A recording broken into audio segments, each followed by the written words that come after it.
Different levels, I cannot relate. You never win if you playing it safe. It's all a game until you get played. I'm getting tired of seeing rappers kill each other. It's almost as if hip hop is the wrong genre to be in because everybody's getting wet up every single time for no reason. A lot of people thought Yella Beezy had something to do with this a long time ago. And it reared his ugly head because it actually happened to be that he was involved.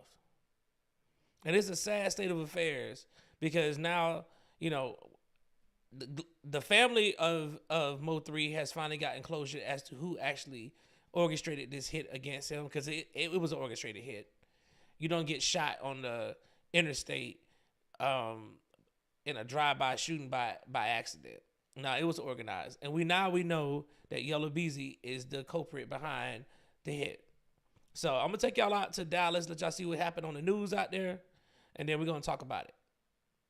Hi, good evening, everybody. I'm Steve Eager. Dallas rapper Marquise Conway, who goes by the name Yella Beezy, was arrested and charged for a murder-for-hire scheme.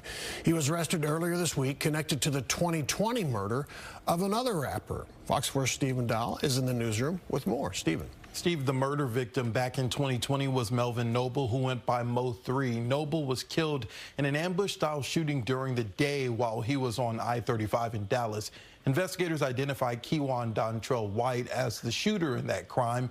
White is currently serving 9 years in prison for a firearm charge connected to the shooting. Conway, who goes by Yella Beezy, is accused of hiring White to kill Noble.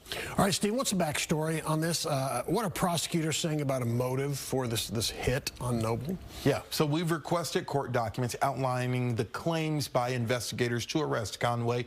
We usually are able to get an arrest warrant affidavit. That's where we get a summary of the evidence in the case, but because this case was a grand jury referral, we don't have access to that information. So exactly how Conway is linked to the murder-for-hire plot is unknown, but it was strong enough information for the grand jury. Got it. So the murder or hit was almost 5 years ago. What's Conway's current status? So at last check, jail records show that Conway is still in jail being held on a $2 million bond. If he is able to bond out, there's a list of things that he would have to abide by to be in those rules and regulations until his court appearance. Got it. Okay. All right, Stephen Dow in the newsroom. Thank you, Stephen.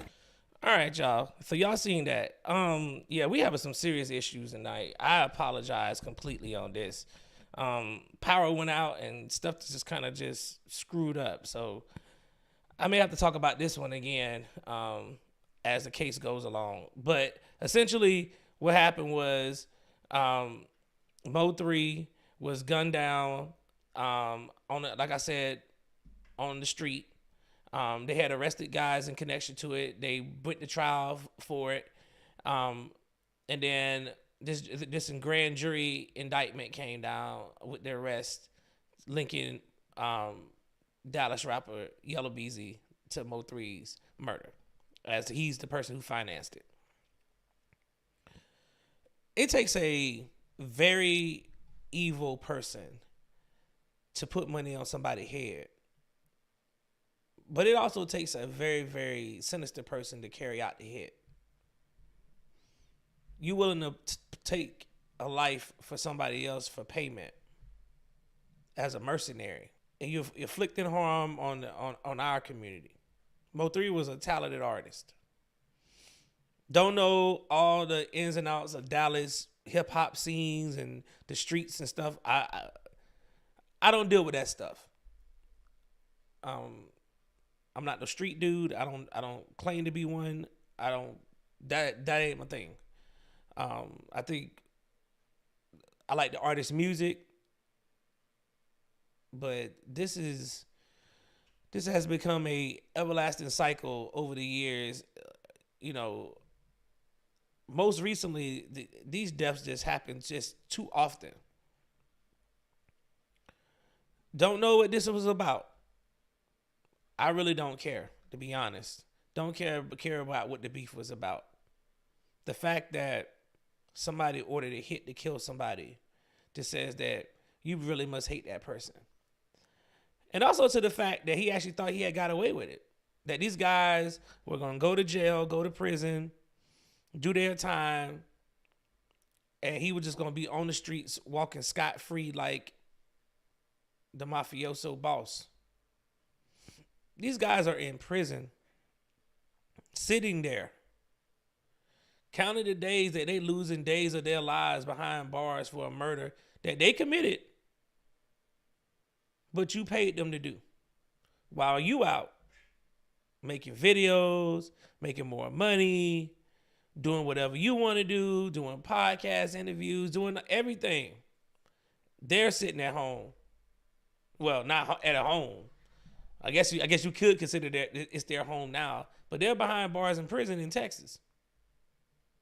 And you out scot-free. I'm pretty sure over the years of sitting in jail, these guys realize, like, hey, I lost my life because of this. And this dude, he just out there just doing whatever. Especially if you ain't putting nothing on their books and taking care of their families and all that. I wouldn't be surprised if somebody got to talking. You know, being behind those prison walls, I've heard it changes people. You know, everybody want to talk about paperwork and all that stuff. People snitching. Trust me, they do it more often than none. It may not be one of their ops. It may not be somebody in their crew. But they'll start talking eventually. When days turn into weeks and weeks turn into months and months turn into years, and you started looking at yourself in the mirror, and life is just outside on. You have loved ones that are passing away while you are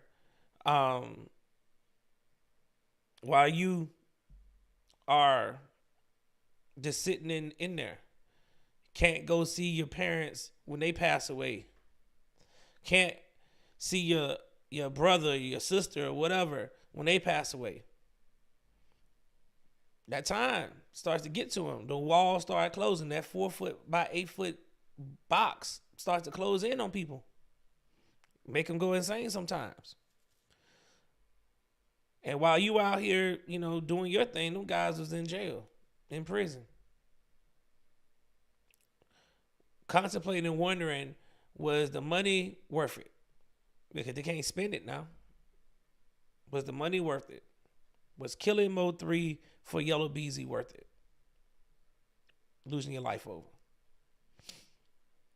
This is a sad cautionary tale, though. This is the stuff that goes on in the black community that needs to be eradicated. We can't move as a people if we keep killing each other. We keep sending each other to prison. Can't build. Like, what's there to beef over? What, territory that you don't own anything there? Blocks that you don't own? Like, I just don't get it. You know, taking shots at each other on the microphone. What, was it a female?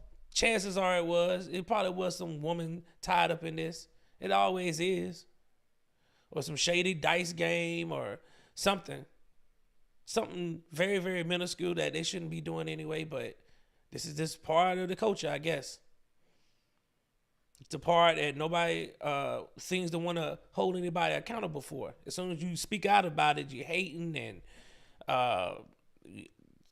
you know, they force and talk about blame to somebody else. They want to point to another racial group or something. And then, you know, you get the proverbial, why you talking about us like that? Why you doing that? Like, because there ain't no accountability. That's why. We have some great creators that are doing that do great music that are being killed for senseless stuff that don't make any sense to me. And it just ain't about the music, because this stuff affects the whole entire community.